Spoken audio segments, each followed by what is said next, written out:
नमस्कार. सध्या इराण आणि इस्रायलमध्ये जो संघर्ष पेटलाय ना, त्याचा परिणाम फक्त त्या देशांपुरता मर्यादित नाहीये.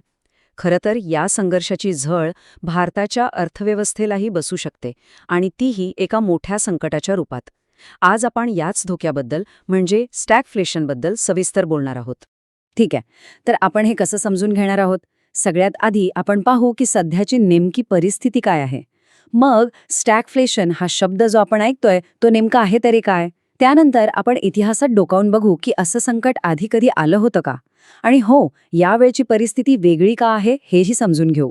आणि सगळ्यात शेवटी याचा आपल्या भारतावर काय परिणाम होऊ शकतो यावर नजर टाकूया. तर बघा, पश्चिम आशियात जो काही संघर्ष सुरू आहे तो फक्त तिथल्या नकाशावरच्या सीमा बदलणारा नाहीये, तर तो थेट आपल्या स्वयंपाकघराच्या बजेटवर परिणाम करू शकतो. यातून एक अशी आर्थिक परिस्थिती निर्माण होण्याची शक्यता आहे जी खूपच दुर्मिळ आणि तितकीच धोकादायक मानली जाते. मग काय आहे ही परिस्थिती? आणि याच धोक्यामुळे ना, एक जुनं विसरलेलं आर्थिक दुःस्वप्न पुन्हा एकदा चर्चेत आलंय. जगभरातले मोठे मोठे अर्थतज्ञ आता हाच प्रश्न विचारू लागले आहेत की अरे, आपण पुन्हा एकदा त्याच जुन्या संकटाच्या दारात तर उभे नाही ना.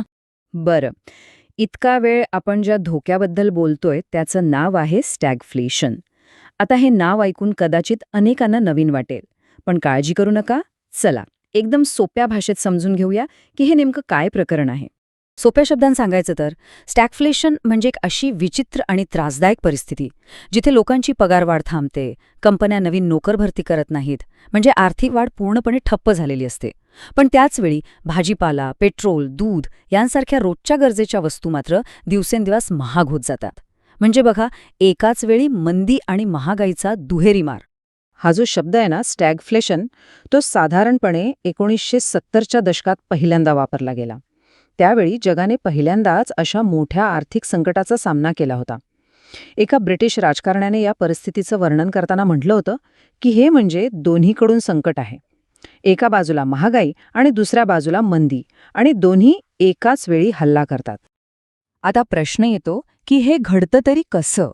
तर लक्षात घ्या, हे संकट लोकांची खरेदी करण्याची इच्छा कमी झाल्यामुळे येत नाही. उलटं, याची सुरुवात होते बाजारातल्या वस्तूंच्या पुरवठ्याला धक्का लागल्यामुळे.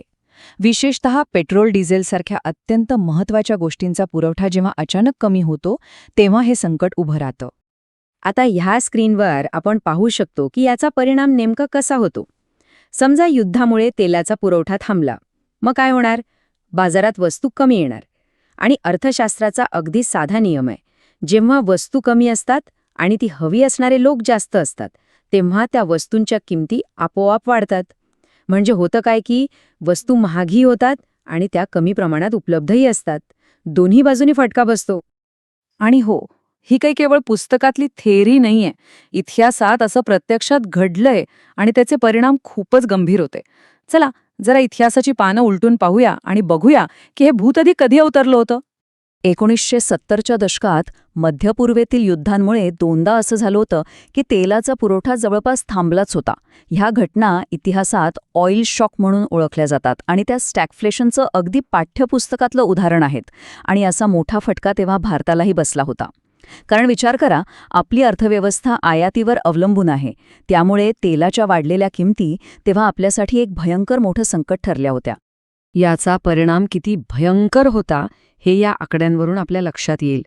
अमेरिका आणि UK सारख्या बलाढ्य अर्थव्यवस्थांची वाढ चक्क उणे झाली होती, म्हणजे त्या पुढे जाण्याऐवजी मागे गेल्या होत्या. आणि त्याचवेळी महागाईचा दर 10 ते 20% पोचला होता. कल्पना करा, लोकांच्या नोकऱ्या जात होत्या आणि वस्तूंचे भाव आकाशाला भिडले होते. आपण नेहमी म्हणतो की इतिहास स्वतःला पुन्हा घडवतो, पण तज्ज्ञांच्या मते यावेळी परिस्थिती फक्त वेगळीच नाहीये, तर कदाचित आधीपेक्षा जास्त धोकादायक असू शकते. पण असं का? यामधला सगळ्यात मोठा आणि महत्त्वाचा फरक समजून घेऊया. 2022मध्ये जेव्हा रशिया-युक्रेन युद्ध सुरू झालं तेव्हाही संकट आलं होतं, पण तेव्हा वस्तू महाग झाल्या होत्या तरी त्या बाजारात मिळत होत्या. म्हणजे तो किमतीचा धक्का होता. पण आता इराण-इस्रायल संघर्षामुळे जी भीती आहे ती फक्त वस्तू महाग होण्याची नाही, तर त्या बाजारात मिळणंच बंद होण्याची आहे. यावरच प्रसिद्ध अर्थशास्त्रज्ञ सज्जित झेड चिनॉय यांचं म्हणणं अगदी बरोबर आहे. ते म्हणतात की जेव्हा गॅस किंवा पेट्रोल महाग मिळतं तेव्हा आपण कसाबसा खर्च भागवतो. पण विचार करा, जर ते मिळणंच बंद झालं तर कारखान्यांची चाकं अचानक थांबतील आणि याचा अर्थव्यवस्थेवर होणारा परिणाम हळूहळू नाही तर एका झटक्यात आणि खूप विनाशकारी असू शकतो.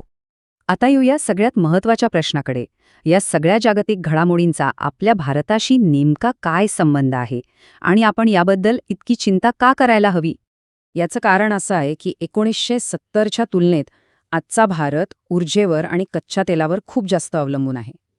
विचार करा, आपल्या शेतात वापरल्या जाणाऱ्या खतांपासून ते आपल्या घरातल्या गॅस सिलेंडरपर्यंत, कारखान्यातल्या प्लास्टिकच्या प्रत्येक वस्तूपासून ते आपण घालतो त्या कपड्यांच्या धाग्यांपर्यंत सगळीकडे ऊर्जा आणि तिची उपउत्पादनं वापरली जातात. ठीक आहे, मग जर संकट इतकं मोठं असेल तर या दुहेरी संकटाचा सामना करण्यासाठी सरकार किंवा आपली रिझर्व्ह बँक काय करू शकते? त्यांच्या भात्यात काही उपाय आहेत का? आणि खरं सांगायचं तर इथेच सगळ्यात मोठी अडचण आहे. स्टॅगफ्लेशनवर पारंपरिक आर्थिक उपाय काम करत नाहीत.